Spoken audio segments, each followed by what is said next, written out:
Hello. Hi, guys. I hope you guys had an amazing week. I hope you guys are having an amazing day. I just wanted to come on here and talk to you real quick. So, a lot of people have the idea or the thought that they can't talk to God. Like God is perfect. You don't play with him, you don't mess with him, don't mess with my daddy. But that man has a sense of humor. He loves us like he's our father. He's our Abba. He's our dad.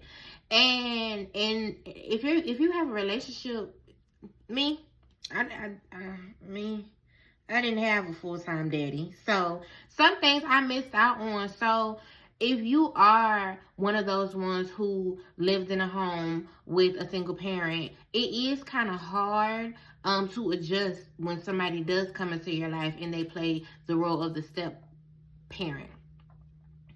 And I say that because me personally, not having a dad growing up, I don't know how it is to have a father. So it is hard for me to be like, okay, do I talk to God about this? Or I got to keep this away from God? Or, oh no, I did this. God is just upset with me. He's mad at me. He's disappointed in me. And he's not going to talk to me or deal with me for weeks at a time. I'm beating up on myself for days and weeks at a time because I'm just like, I did something and now my dad is mad at me. God is mad at me. And that's not who he is. That is not who he is.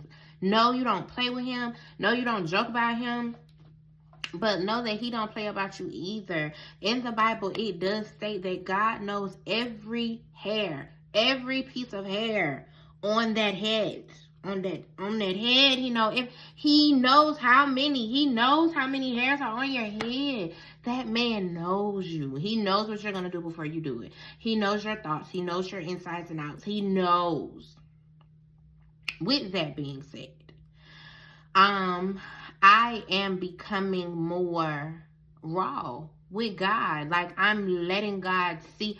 He sees me, but I'm making it a conscious reason and state to let God see me. Let God see who Daisha really is. Like, whew. So God had me on this sabbatical for 6 months.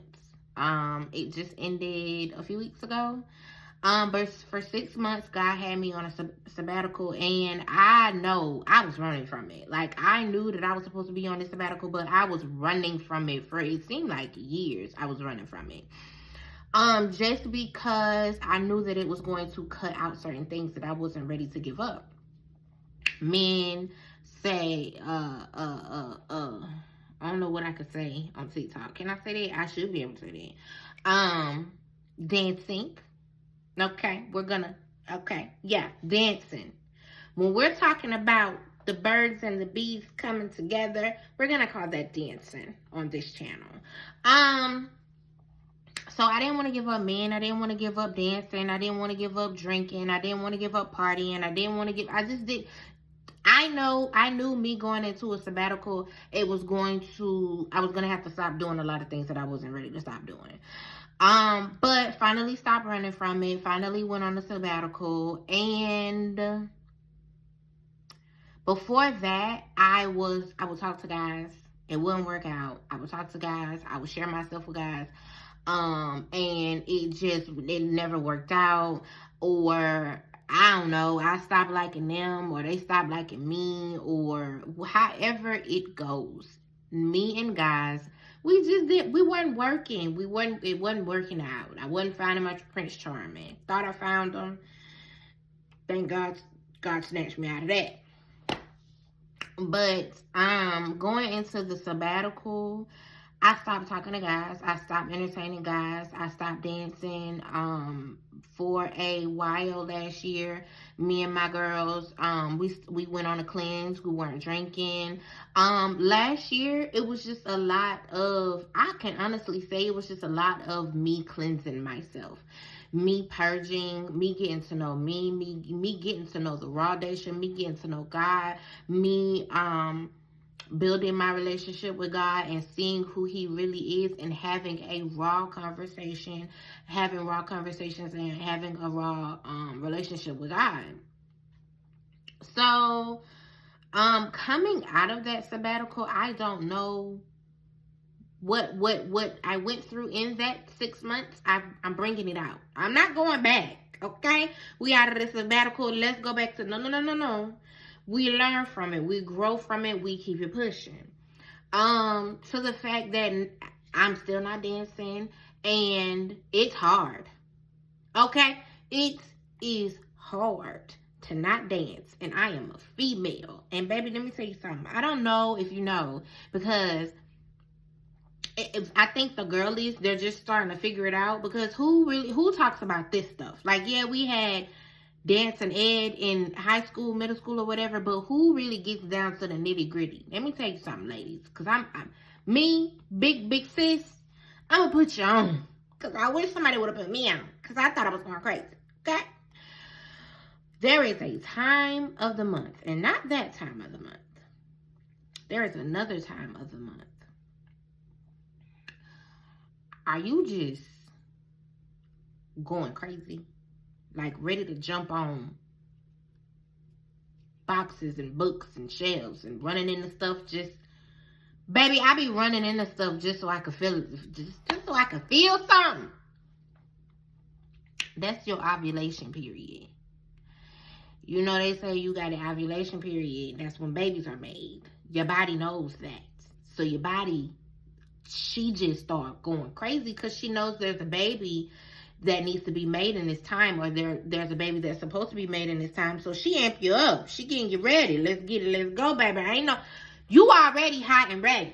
Okay? You already hot and ready. You don't need no, you already hot and ready, baby. That time right there, that is the time where I be in here about to pull my hair out, but I'm steady just like, no, I'm not doing that, because I want my husband. I'm dating with a purpose, and I want my man. I want my husband. I want my family. I want the future that God has provided for me. So me and God, we had a real conversation. Look, Lord, your girl down here struggling. Now, 3 weeks out the month, we good. But that 1 week in that month, Lord, I be going crazy. And I just want a black man with dreads, you know, and a light-skinned one with waves. That's what I be wanting. So, Lord, since I'm telling you this, I need you to protect me. You already protected me, but I need you to protect me for real, around that time. Because you know, the devil knows certain things as well. And he plays on certain things. So, God, I need you to protect me from me. And I need you to protect me from this ovulation period. Because this ain't playing. Okay? So, coming out of that sabbatical, like I said, I still have a plan on being abstinent. I love my abstinent journey. It's very peaceful. Besides that 1 week, it's very peaceful. I'm not worried about my pH. I'm not worried about if I'm pregnant. And I'm the type of girl, because let me be very good. When I say if I'm pregnant, protection is being used. Okay? Protection is being used, but for some reason, I still be thinking that I'm pregnant. Is it just me? I be scared. But here in this land over here, I'm no longer scared. Miss Ma'am, she comes every month, faithfully, on time. I'm not worried about somebody playing with me and playing with my heart and playing with my emotions. I'm not worried about that. So I have a real conversation like, hey God, that time is coming up. It's marked on the calendar. Hey God, this time is coming up. I need you. Let's put in the word. Because this is where I want to be. This is where I want to stay until my man finds me. And then, you know, we come together as one. The way that God intends us and wants us to. So, talk to your daddy. Talk to God.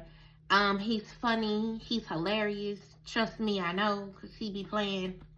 We be playing with each other. But he gets me back. That man funny. But he loves you. He knows every hair on your head, and he's here just for you. He's not mad at you. He's not judging you. He's not going to be upset with you. Talk to him. get a relationship with them. Love you, bye.